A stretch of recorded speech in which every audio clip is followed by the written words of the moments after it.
Hello students, welcome to my YouTube channel. My name is Praveen. So आज हम 9th का syllabus start करेंगे और सबसे पहला टॉपिक हम लोग देखेंगे नंबर सिस्टम। अब इसके पहले आप लोगों ने इसके पहले क्लासेस में आप लोगों ने नंबर लाइन के बारे में पढ़ा है और नंबर लाइन पे किस तरीके से नंबर को रिप्रेजेंट किया जाता है उसके बारे में आप लोगों ने काफ़ी चीज़ें यहाँ पे पढ़ी हुई है ना। तो अभी हम लोगों को क्या पढ़ना है यहाँ पे कि नंबर जो होते हैं जैसे 1 2 3 4 5 6 या वॉट एवर जो निगेटिव नंबर होते हैं, पॉजिटिव नंबर्स होते हैं, जैसे भी नंबर्स होते हैं, उनकी अलग अलग कुछ कैटेगरीज बनी हुई है।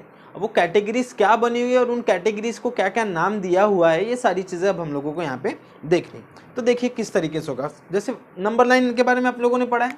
एक नंबर लाइन अगर मैंने बना लिया तो ये हो जाएगा 0 1 2 3 4, यहाँ पे हो गया -1 -2 -3 -4, इस तरीके से कुछ चीज़ें आएगी यहाँ पे। तो अब इसमें कैटेगरीज क्या बनी हुई है। सबसे पहली टॉपिक हमको पढ़ना है नेचुरल नंबर। किस बारे में पढ़ना है हमको? Natural number. अब देखिए मैं बताता हूँ कि किस तरीके से चीज़ें आएगी। अगर आप 1 से स्टार्ट करते हैं, कहाँ से स्टार्ट करते हैं? अगर आप 1 से स्टार्ट करते हैं और जहाँ तक भी जा सकते हो, आप जहाँ तक भी जा सकते हो, क्योंकि नंबर्स कहीं भी ख़त्म नहीं होते। वो क्या होते हैं? इनफाइनाइट होते हैं। इनफाइनाइट का मतलब क्या होता है? जो कहीं ख़त्म होने वाला नहीं है, ठीक है, जिसको हम लोग गिन नहीं सकते। तो ये सीधा गया। तो यहाँ अगर 1 से स्टार्ट हो रहा है कोई नंबर तो उसको हम लोग कहेंगे नेचुरल नंबर। 1 से पूरे पॉजिटिव वाले जितने भी आएंगे, पूरे पॉजिटिव मतलब पूरे राइट साइड वाले जितने भी नंबर्स आएंगे वो सारे क्या हो जाएंगे? हमारे नेचुरल नंबर। और नेचुरल नंबर को हम लोग डिनोट करते हैं कैपिटल N से। बट यही अगर नेचुरल नंबर में मैंने 0 भी इंक्लूड कर दिया, मतलब मैंने अगर 0 को भी कंसिडर कर लिया और पूरे पॉजिटिव नंबर्स ले लिए इंक्लूडिंग 0, अब यहाँ पे 0 नहीं लिया था, यहाँ पे 0 लिया, तो वो कहलाता है होल नंबर। तो क्या कहलाता है? होल नंबर कहलाता है, ठीक है। और दूसरी चीज, अब देखिए नेचुरल नंबर को नेचुरल नंबर ही क्यों कहा जाता है, इसका भी एक फंडा है। अब फंडा क्या है वो कि नेचुरल नंबर को नेचुरल नंबर इसलिए कहा जाता है बिकॉज इस नेचर में जितनी भी चीजें एग्जिस्ट करती है, फॉर एग्जाम्पल कोई गाड़ी है, कोई पेड़ है, या वॉट एवर जो भी है, जो भी चीजें इस वर्ल्ड में एग्जिस्ट करती है उसकी कुछ ना कुछ क्या होती है? क्वांटिटी होती है। अगर वो एग्जिस्ट ही नहीं कर रहा है मतलब वो नेचर में ही नहीं होगा। बहुत ऑब्वियस चीज है। और नेचर में नहीं है मतलब उसकी क्वांटिटी क्या है? 0 है। इसलिए हम लोग नेचुरल नंबर हमेशा 1 से स्टार्ट होते हैं बिकॉज नेचर में चीज एग्जिस्ट करें मतलब उसको कुछ ना कुछ क्वांटिटी होगी, ठीक है। उसके बाद होल नंबर जो है उसमें 0 इंक्लूड होता है, तो उसको हम लोग W से डिनोट करते हैं। चलिए, ये तो हो गया हमारा नेचुरल के बारे में, ये हो गया हमारी बातें होल के बारे में। ये दो चीजें हमको समझ में आ गई। अब देखिए, अब इसमें निगेटिव वाले तो रह गए। सो अगर मेरा नंबर जिसमें पूरे पॉजिटिव नंबर भी हो, जिसमें 0 भी हो और जिसमें निगेटिव नंबर भी हो, तो ऐसे पूरे कैटेगरी को हम लोग क्या कहते हैं? इंटीजर कहते हैं। क्या कहते हैं हम लोग? इंटीजर। और उसको हम लोग डिनोट करते हैं Z से। किससे डिनोट करते हैं हम लोग? उसको Z से डिनोट करते हैं, ठीक है। ये चीज समझ में आ गई। जिसमें आपके 0 भी होगा, आपका पॉजिटिव साइड भी होगा, आपका निगेटिव वाला साइड भी होगा, तो ऐसे जितने भी नंबर्स होते हैं ये सारे नंबर्स क्या कहलाएंगे? हमारे इंटीजर्स कहलाएंगे, ठीक है। नेचुरल मतलब 1 से स्टार्ट होंगे, 1 से पूरे पॉजिटिव, होल मतलब 0 से पूरे पॉजिटिव, और इंटीजर मतलब निगेटिव साइड भी आएगा उसमें, 0 भी आएगा उसमें और पॉजिटिव साइड भी आएगा उसमें, ठीक है। तो ये इस तरीके से 3 चीजें हो गए मेरे। कौन कौन से हो गए हमारे? नेचुरल नंबर, होल नंबर और इंटीजर। ये 3 चीजों के बारे में हम लोगों ने देखा अभी यहाँ। बट अब यहाँ पे देखिए, चलिए ये तो 0 1 2 3 4 -1 -2 -3 -4 ये सारे नंबर का तो आ गया, ठीक है। लेकिन अब जब 0 होता है तो 0 के बाद क्या आएगा? 0.1 0.2 0.3 0.4 0.5 0.6, ये जो पॉइंट के फॉर्म में होते हैं। मतलब यहाँ पे क्या आएगा? यहाँ पे अगर 1 है तो यहाँ कितना आएगा? 1/2। यहाँ कितना आएगा? आपका 1.5 आएगा। फिर यहाँ पे सामने 2.5 आएगा। तो ये जो 1.5 होते हैं, 2.5 होते हैं, ये 0.5 होते हैं, ये किस में आते हैं? इसका भी तो कुछ होगा, है ना। तो इसका किस तरीके से कैटेगराइज किया गया है? जैसे फॉर एग्जांपल अगर मुझे लिखना है 1.5, तो 1.5 मतलब कितना?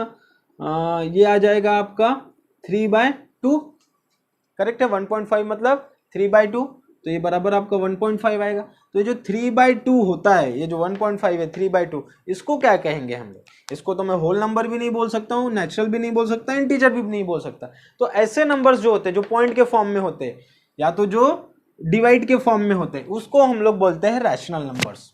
मतलब ऐसे नंबर्स जो कौन से फॉर्म में होने चाहिए? आपके P/Q के फॉर्म में होने चाहिए, और वहां पे Q की वैल्यू नॉट इक्वल्स टू 0 होनी चाहिए, मतलब Q की वैल्यू 0 नहीं हो सकती है, क्योंकि अगर Q की वैल्यू 0 हो गई, फॉर एग्जांपल P की वैल्यू 2 है और Q की वैल्यू मैंने 0 ले लिया, तो 2/0, एनीथिंग अपॉन 0 इज इन्फिनिटी, मतलब जो नॉट डिफाइंड होता है हमारा, तो ये एग्जिस्ट नहीं करेगा। इसलिए P और Q वहां पे क्या है, इंटीजर्स है। इंटीजर्स मतलब कोई भी नंबर्स आएंगे, नेगेटिव वाले भी आ सकते हैं, पॉजिटिव वाले भी आ सकते हैं, 0 भी आ सकते हैं, बट यहाँ पे आपका Q की वैल्यू 0 नहीं होगी। P की वैल्यू 0 चलेगी, कोई दिक्कत नहीं है, लेकिन Q की वैल्यू 0 नहीं हो सकती है। ठीक है, तो ऐसे नंबर्स को हम लोग क्या कहेंगे, रैशनल नंबर्स कहेंगे। कोई भी एग्जांपल हो सकता है हमारा, 5/2 हो सकता है, या 1/4 हो सकता है, कोई भी P/Q के फॉर्म में हमेशा वो नंबर क्या होना चाहिए। तो ऐसे नंबर्स को हम लोग क्या कहेंगे, रैशनल नंबर्स कहेंगे। बट एक इंटरेस्टिंग चीज है यहाँ पे, अब वो इंटरेस्टिंग चीज क्या है, देखिए जितने भी हमने कौन कौन से नंबर पढ़े, नेचुरल पढ़े, होल नंबर पढ़े, इंटीजर पढ़े, और अभी रैशनल नंबर पढ़ा हम लोगों ने। बट यहाँ पे ये जितने भी 3 चीजें हैं, कौन सी 3 चीजें, नेचुरल, होल और इंटीजर, ये सारे नंबर भी रैशनल नंबर ही होते हैं। ये सारे नंबर भी क्या होते हैं, रैशनल नंबर ही होते हैं। ऐसा मैं क्यों बोल रहा हूँ वो ध्यान से सुनिएगा। ऐसा इसलिए, फॉर एग्जाम्पल मैं लिखता हूँ 2 लिखता हूँ, तो क्या मैं इस 2 को 2/1 लिख सकता हूँ ना, लिख सकता हूँ, बहुत ऑब्वियस सी चीज है, लिख सकता हूँ कि एनीथिंग डिवाइडेड बाय 1 वही नंबर फिर से मिल जाएगा मुझे। जैसे फॉर एग्जांपल -5 है, तो इस -5 को मैं -5/1 लिख सकता हूँ, कोई दिक्कत नहीं आएगा। आ गया ना ये P/Q के फॉर्म में, ये भी आ गया ना हमारा P/Q के फॉर्म में, करेक्ट है।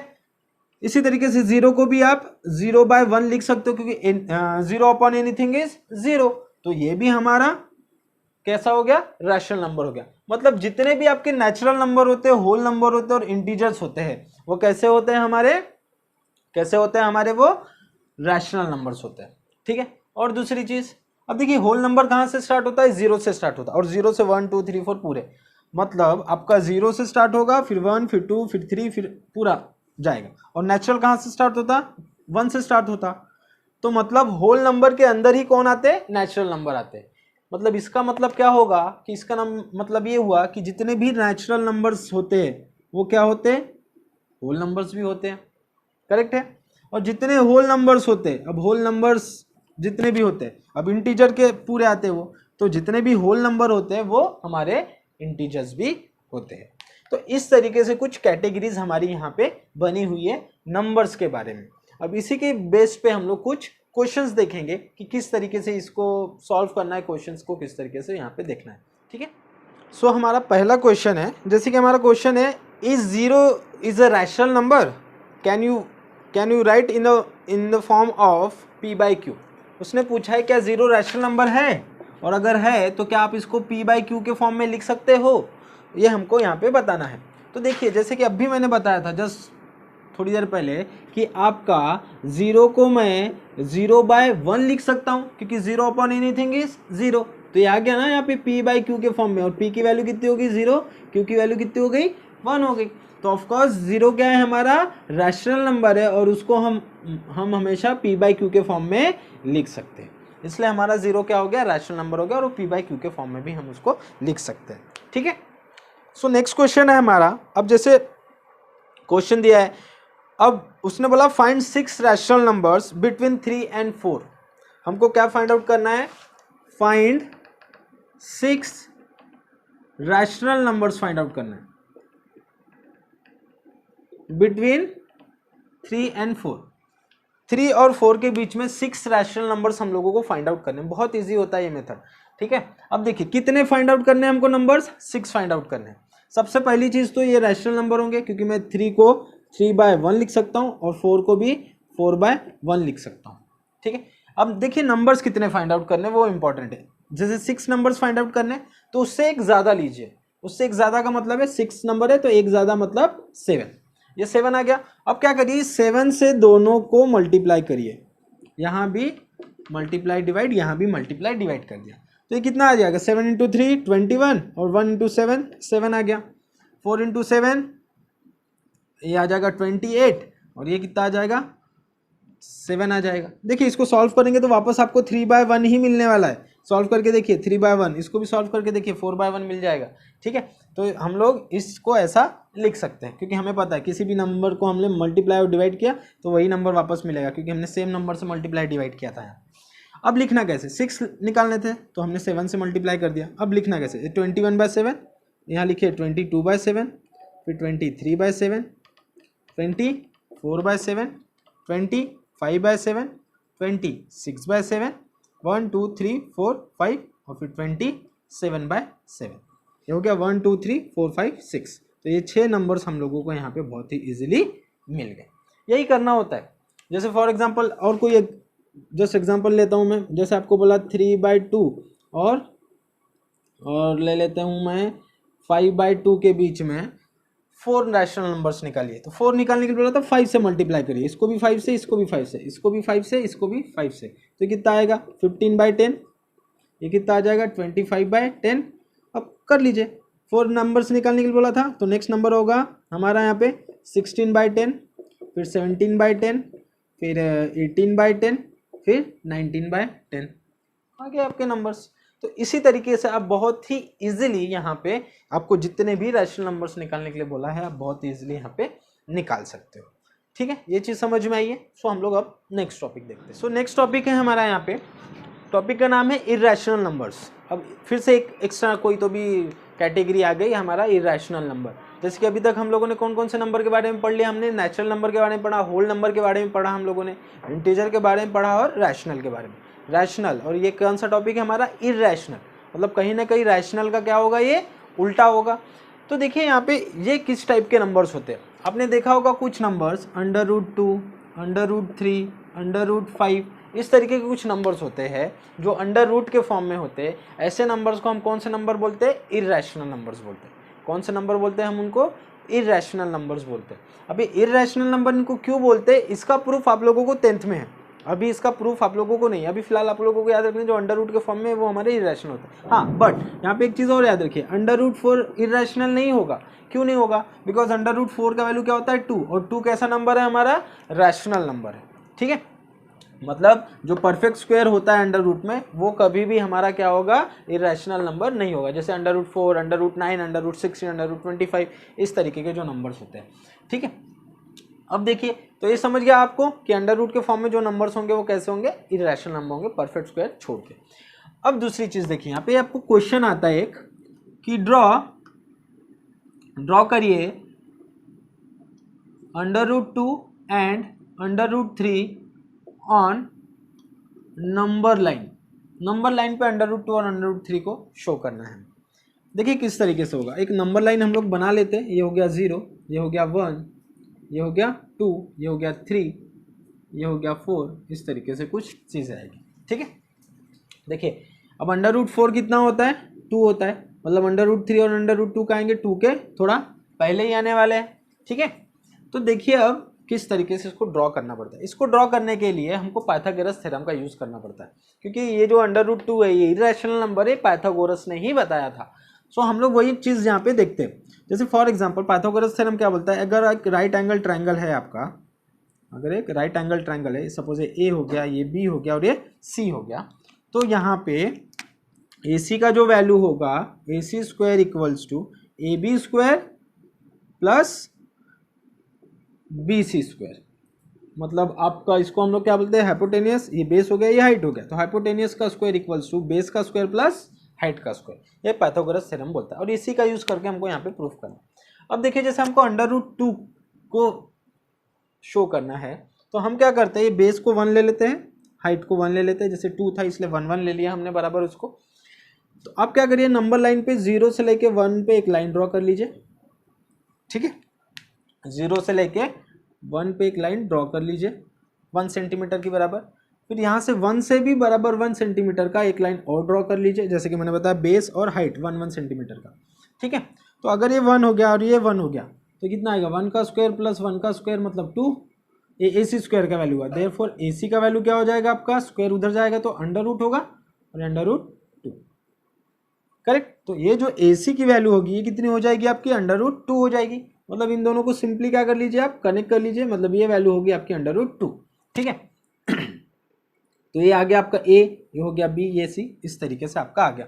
बट अभी भी ये नंबर √2 यहाँ पे तो नहीं होगा, हमको नंबर लाइन पे शो करना है ना, यहाँ पे थोड़ी शो करना था, हमको नंबर लाइन पे शो करना था। तो हम क्या करेंगे, यहाँ से डिवाइडर लेंगे, यहाँ से बराबर एक पॉइंट यहाँ रखेंगे, एक पेंसिल का पॉइंट यहाँ रखेंगे और ये इसको ऐसे बराबर कट करेंगे यहाँ। तो ये जो यहाँ पे जहाँ पे कट होगा ये पॉइंट हमारा क्या आ जाएगा, बराबर √2 का वैल्यू आ जाएगा। समझ में आया क्या करना है आप लोगों को?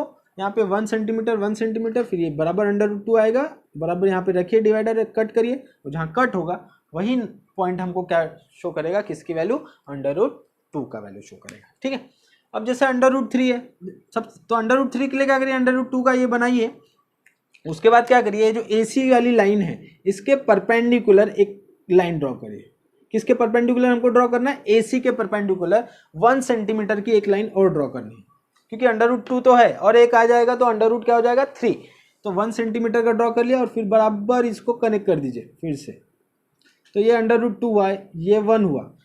तो अब यहाँ पे कंडीशन क्या आ गई आपकी कि ये √2 हो गया, मतलब बेस हो गया हमारा √2, हाइट हो गई हमारी 1 सेंटीमीटर की, और हमको अब इसकी वैल्यू निकालना है। सपोज डी नाम दे देते इसको, तो हमको DC निकालना है। फिर से वही चीज़, अब यहाँ पे देखिए, यहाँ पे हो गया 1 का स्क्वायर और यहाँ क्या आ जाएगा, √2 का स्क्वायर। √2 स्क्वायर रूट और ये कैंसिल हो जाते हैं, तो 1 का स्क्वायर 1, 2 का स्क्वायर सॉरी √2 का स्क्वायर 2, तो ये कितना आ जाएगा, 3 आ जाएगा। AC स्क्वायर 3, देयरफॉर AC मतलब यहाँ पे DC है। ठीक है, तो DC का वैल्यू कितना हो जाएगा, √3। तो ये DC की वैल्यू हो गई √3। फिर से यहाँ पे रखिए और फिर बराबर इसको ले जाते हुए यहाँ पे देखिए मार्क करिए। देखिए मेरा बराबर आया एकदम परफेक्ट। यहाँ पे बराबर √2 आ गया और √3 उससे बड़ा होगा थोड़ा, तो बराबर √3 यहाँ पे आ गया आपका, और √4 मतलब 2 तो होता ही है आपका। तो इसी तरीके से आपको यहाँ पे क्या करना है, ड्रॉ करना है, और इसी तरीके से आपके आंसर्स आएंगे। √5 भी बोला है अगर आपको, तो 5 के लिए क्या करना है आपको, देखिए 5 के लिए ये 2 तो ऑलरेडी है, यहाँ पे हमारा 2 तक ऑलरेडी है, तो ये तो 2 हो गया। फिर 5 के लिए थोड़ा सा और एक्सटेंड करिए 3 तक, फिर 2 सेंटीमीटर का और लीजिए, कनेक्ट करिए, फिर से 5 आ जाएगा और वहाँ से सिंपली कट मार दीजिए। बस इसी तरीके से आपका आंसर बहुत ही इजीली आ जाएगा। ठीक है, तो अब हम लोग देखते हैं नेक्स्ट क्वेश्चन। अब जैसे कि नेक्स्ट क्वेश्चन है, ये ट्रू है या फॉल्स है बताना है विथ रीजन। ठीक है, जैसे उसने बोला every point on a number line is of the form √m। उसने बोला कि नंबर लाइन पे जितने भी, नंबर लाइन जो होता है उस पर जितने भी पॉइंट होते हैं, पॉइंट मतलब नंबर्स 1 2 3, ये जितने भी नंबर्स होते हैं आप उसको √m के फॉर्म में लिख सकते हो क्या, is of the form √m। चलिए 4 को तो लिख सकता हूँ मैं √2, इस तरीके से आप लिख सकते हो क्या। लेकिन चलिए देखिए ये सारी चीज़ें तो ठीक है, बट क्या आप √-4 को लिख सकते हो कुछ, √-4 को क्या लिखोगे आप, इसका तो कोई वैल्यू ही नहीं होता है, इसका कोई वैल्यू होता है क्या, नहीं होता है। या फिर √-2 लिख सकते हो क्या, नहीं लिख सकते हो। मतलब नेगेटिव साइड वाले जितने भी पॉइंट हैं हमारे, जितने भी हमारे नेगेटिव साइड वाले पॉइंट है उसको हम लोग क्या कर सकते हैं, इस फॉर्म में नहीं लिख सकते हैं। इसलिए हमारा जितने भी नंबर्स आएंगे यहाँ पे वो कैसे होंगे, √m के फॉर्म में हम उनको नहीं लिख सकते। समझ में आया क्या बोल रहा हूँ मैं। जैसे उसने क्या बोला है, जैसे फॉर एग्जांपल मैंने -4 लिया, अब -4 को क्या आप √ किसी के फॉर्म में लिख सकते हो, आप -4 को √ किसके फॉर्म में लिखोगे, क्योंकि माइनस कभी भी √m की वैल्यू माइनस में तो मिलती ही नहीं है हमें, तो √4 को नहीं डिनोट कर सकते, √2 को डिनोट नहीं कर सकते हो आप, मतलब -2 को -4 को इसको आप डिनोट नहीं कर सकते हो √m के फॉर्म में। हाँ 4 होता तो इसको, चलिए 2 होता तो मैं इसको लिख लेता √4, बराबर आपका √4 की वैल्यू 2 आ गई।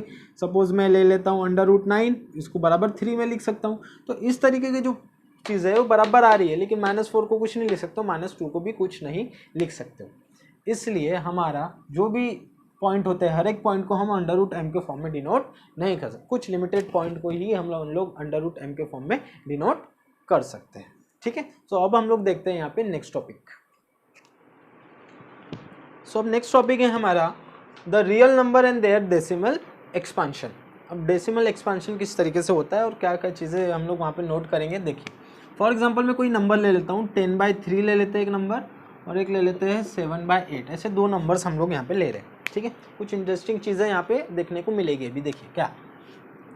अब 10/3 डेसिमल एक्सपांशन मतलब हमको उसको डिवाइड करके क्या आंसर आता है वो लिखना है। ठीक है, देखिए बहुत ईजी है। अब यहाँ पे लिखा हमने 10, अब 3 से डिवाइड करना है इसको, 3 से डिवाइड करेंगे अगर इसको हम लोग 10 को, तो कितना आएगा, ये सबसे पहला नंबर आ जाएगा आपका 3, मतलब ये आ जाएगा आपका 9, फिर बचेगा क्या आपका 1। अब 1 डिवाइड होगा क्या, नहीं, तो इसलिए यहाँ पे पॉइंट आएगा, फिर 0, फिर 3 आएगा, फिर 9 आएगा, फिर 1, फिर 0 आएगा, फिर 3 आएगा, फिर 9 आएगा, फिर 1 आएगा, फिर 3 आएगा, मतलब ये कंटिन्यू 3 3 3 3 यहाँ पे मिलता जाएगा। ठीक है, अब यहाँ पे देखिए किस तरीके से हो जाएगा चीज़ें। अब 7/8 है यहाँ पे, अब यहाँ 7 हो गया, 8 से डिवाइड करना है, अब डिवाइड ही नहीं होगा सबसे पहले, तो 0 पॉइंट आ गया यहाँ पे, सबसे पहले ही पॉइंट आ गया। ठीक है, अब देखिए 8, अब यहाँ पे कितना आ जाएगा आपका, यहाँ पे 0 आ जाएगा। ठीक है, अब क्या होगा नेक्स्ट नंबर, यहाँ पे 8 के टेबल में 70, 8 के टेबल में 70 तो नहीं आता है, लेकिन 8 के टेबल में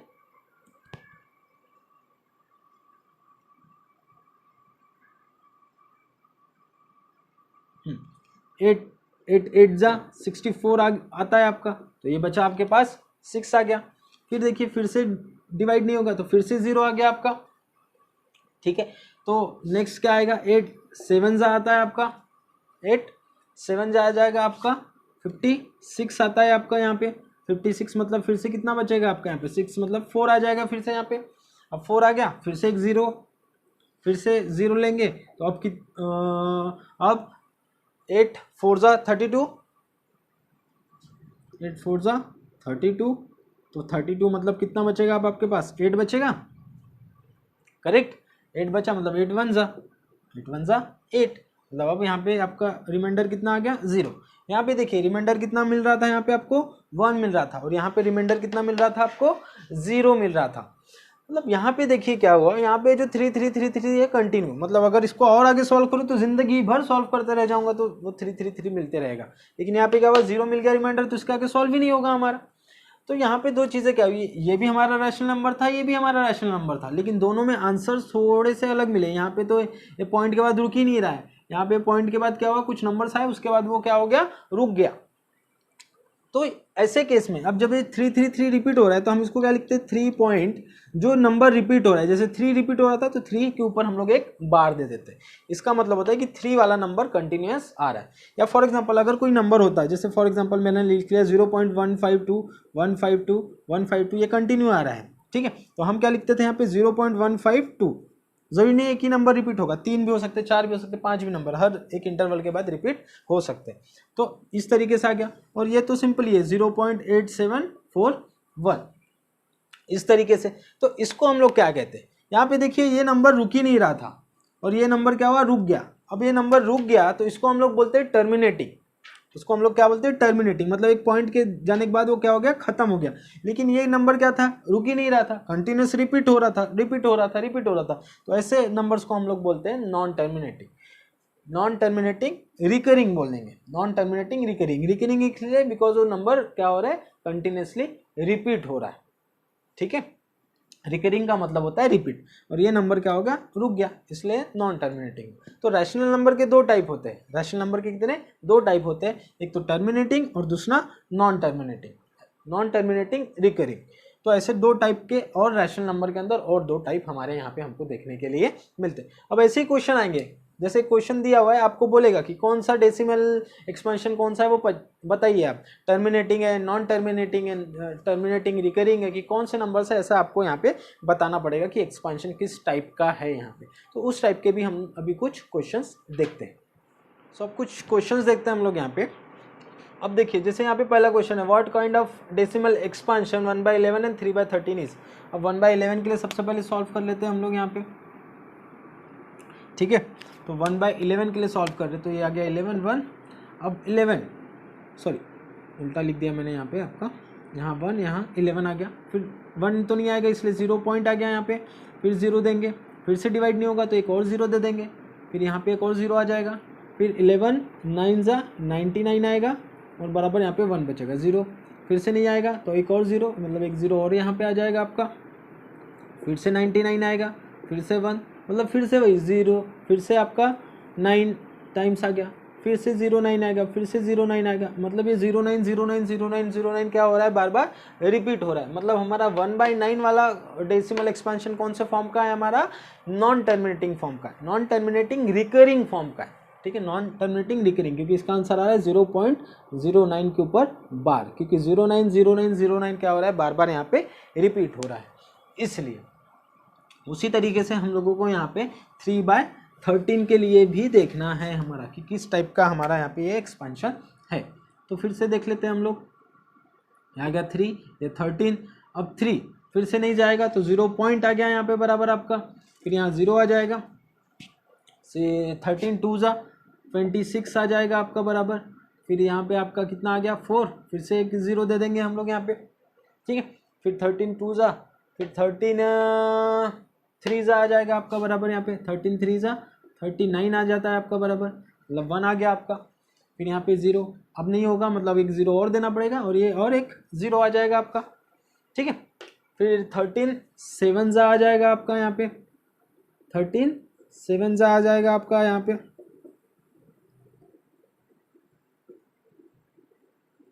ठीक है, तो 91 आ जाएगा आपका, फिर यहाँ पे आपका 9 बचेगा, फिर से इसको सॉल्व करते जाइए, फिर से यहाँ पे 0 आएगा, फिर से कितने टाइम सारा वो देखना है, फिर से ऐसे ऐसे ऐसे ऐसे आपको कंटिन्यूसली सॉल्व करना है, फिर 6 जा आएगा यहाँ पे, हाँ 6 जा आएगा, फिर इसी तरीके से आपको कंटिन्यूसली फिर 6 जा आएगा, फिर जितने बार भी करना है सॉल्व करिए, एक हार्डली इसके बाद 1-2 नंबर्स और आएंगे और ये यहाँ पे जाके क्या हो जाएगा एंड, मतलब बाद में आखिरी में जाके आपका जो रिमाइंडर है वो 0 मिल जाएगा आपको, करके देखिए आप लोग, नहीं आएगा तो मुझे बताइएगा, ठीक है। इस तरीके से आपको इसको यहाँ पे क्या करना है, सॉल्व करना है, मतलब ये टर्मिनेटिंग वाला एक्सपेंशन हो गया हमारा यहाँ पे, ठीक है। हम जैसे नेक्स्ट क्वेश्चन है हमारा, express in a form of p/q, ये जो नंबर्स दिए इनको p/q के फॉर्म में एक्सप्रेस करना है हमें, मतलब हमको 0/6 बार दिया है और इसको हमको लिखना है p/q के फॉर्म में हमको यहाँ पे शो करना है, बहुत इजी होता है ये सॉल्व करना हमारे लिए, ठीक है। अब देखिए अब किस तरीके से यहाँ पे हमको शो करना है वो चीज़ यहाँ पे बराबर ध्यान से देखिएगा हमारा यहाँ पे, ठीक है। अब देखिए अब यहाँ पे हमको 6 मतलब कितने नंबर रिपीट हो रहा है, एक ही नंबर बार बार रिपीट हो रहा है हमारा यहाँ पे, और उससे ज़्यादा तो कोई नंबर रिपीट नहीं हो रहा है हमारा, तो यहाँ पे हम क्या ले लेते हैं, हम इसको कर लेंगे सबसे पहले, तो जो भी नंबर दिया उसको लेट करके ले लीजिए, लेट x इक्वल्स टू 0.6 बार, तो 0.6 बार मतलब क्या 0.666 इस तरीके से, ठीक है।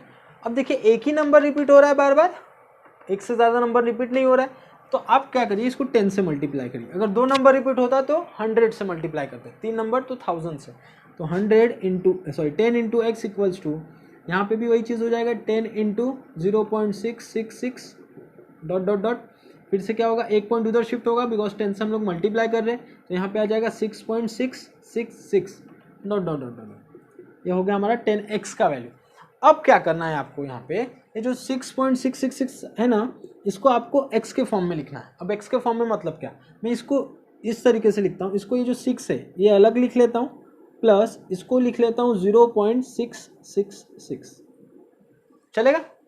ऐसा इसलिए लिखा बिकॉज 0.6666 का वैल्यू क्या है, x है, तो यहाँ पे क्या आ जाएगा आपका 6 प्लस x आ जाएगा, और ये 10x तो है ही हमारा ऑलरेडी, फिर ये x इधर जाएगा माइनस x होगा, तो 10x minus x equals to 6, मतलब यहाँ पे कितना आ जाएगा आपका 9x इक्वल्स टू 6, मतलब x इक्वल्स टू 6/9, मतलब ये आ जाएगा आपका 2/3, मतलब x का वैल्यू आ गया आपका 2/3, तो x इक्वल्स टू क्या था 0.6 बार, x की वैल्यू क्या आ गई 2/3 आ गई, तो आप 2/3 को सॉल्व करके देखिए बराबर 0.6 बार आपका आएगा यहाँ पे, तो आ गया बराबर 0.6 का। आप किस तरीके 0.6 को p/q के फॉर्म में कैसे लिखोगे 2/3, इस तरीके से आपको यहाँ पे क्या करना है, सॉल्व करना है। अगर नंबर रिपीट हो रहा है तो ये वाली मेथड आएगी, अगर नंबर रिपीट नहीं हो रहा है, जैसे यहाँ पे नॉन टर्मिनेटिंग रिकरिंग था तो ये मेथड यूज है, अगर टर्मिनेटिंग नंबर आएगा तो दूसरी मेथड होती है, वो कौन सी मेथड होती है देखते हैं हम लोग।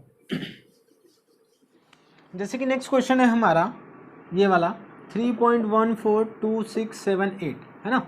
अब कुछ नहीं करिए, अब पॉइंट के बाद कितने नंबर्स आ रहे वो देखिए, पॉइंट के बाद आ रहा है 1 2 3 4 5 6, तो इसको लिख लीजिए, ये पॉइंट हटा दीजिए, 3 1 4 2 6 7 8 और 6 नंबर्स थे इसलिए 1 1 2 3 4 5 6, ये आगा आपका बराबर p/q के फॉर्म में आंसर आ गया। सिंपल यही करना है, ज़्यादा कुछ नहीं करना है हमको यहाँ पे, ठीक है। समझ में आया क्या करना है हमें यहाँ पे, इस तरीके से हमारा ये क्या हो जाएगा, आंसर आ जाएगा। ठीक है, तो ये तो हो गया हमारा इसका आंसर जब ये टर्मिनेटिंग के फॉर्म में था। अब जैसे एक और नंबर है हमारे यहाँ पे 0.0001, तो 0.001 के ऊपर बार है, मतलब वो बार बार रिपीट हो रहा है। अब कितने नंबर रिपीट हो रहे हैं हमारे यहाँ पे, 3 नंबर रिपीट हो रहे हैं। तो हम लोग क्या करेंगे यहाँ पे, लेट x इक्वल्स टू 0.001 इस तरीके से आएगा ये चीज़। x ले लिया है हमने उसको। अब फिर से 1000 से मल्टीप्लाई करना है आपको। किससे मल्टीप्लाई करना है, 1000 से। 1000 से क्यों कर रहा है, बिकॉज 3 नंबर रिपीट हो रहे हैं। इक्वल्स टू 0.001 इस तरीके से आपका आएगा यहाँ पे। इसको भी 1000 से क्या करना है आपको, मल्टीप्लाई करना है। ठीक है, तो ये तो जैसे का वैसे ही रहेगा। 1000 से मल्टीप्लाई करना मतलब 1 2 3 पॉइंट इधर शिफ्ट हो जाएगा, तो 1 2 3 मतलब आ जाएगा 1.001 इस तरीके से। अब इसको भी फिर से वही x के फॉर्म में लिखना है, तो इसको मैं लिखता हूँ 1 प्लस 0.001 डॉट डॉट। ये किसकी वैल्यू है, हमारी x की वैल्यू है। तो ये हो गया 1 प्लस एक्स, ये कितना था 1000x तो था ही हमारा। x इधर आएगा तो कितना हो जाएगा 999x इक्वल्स टू 1, मतलब x इक्वल्स टू 1/999। इस तरीके से आपका क्या होगा, ये आंसर आपको मिल जाएगा। तो इसी तरीके से आपको सॉल्व करना है। सेम वे में आपको ये अलग सॉल्व करना है। 0.99999 है यहाँ पे, तो इसको आप क्या लिखिए, 0.999 रिपीट हो रहा है तो इसको लिखिए 0.9 बार। जैसे हम लोगों ने इसको सॉल्व किया था, सेम तरीके से इसको सॉल्व करना है आप लोगों को यहाँ पे। ठीक है, सेम वे में सॉल्व करिए और सेम वे में आपका यहाँ पे आंसर आ जाएगा ये। ठीक है, तो ये तो हो गया हमारा यहाँ पे बात। 3 टॉपिक हम लोगों ने यहाँ पे देखे। अब 3 टॉपिक और बचे हुए हैं हमारे, वो 3 टॉपिक हम लोग नेक्स्ट वीडियो में देखेंगे। बिकॉज एक साथ बहुत सारी चीज़ें पढ़ लोगे तो थोड़ा सा खिचड़ी हो जाएगी चीज़ें, है ना।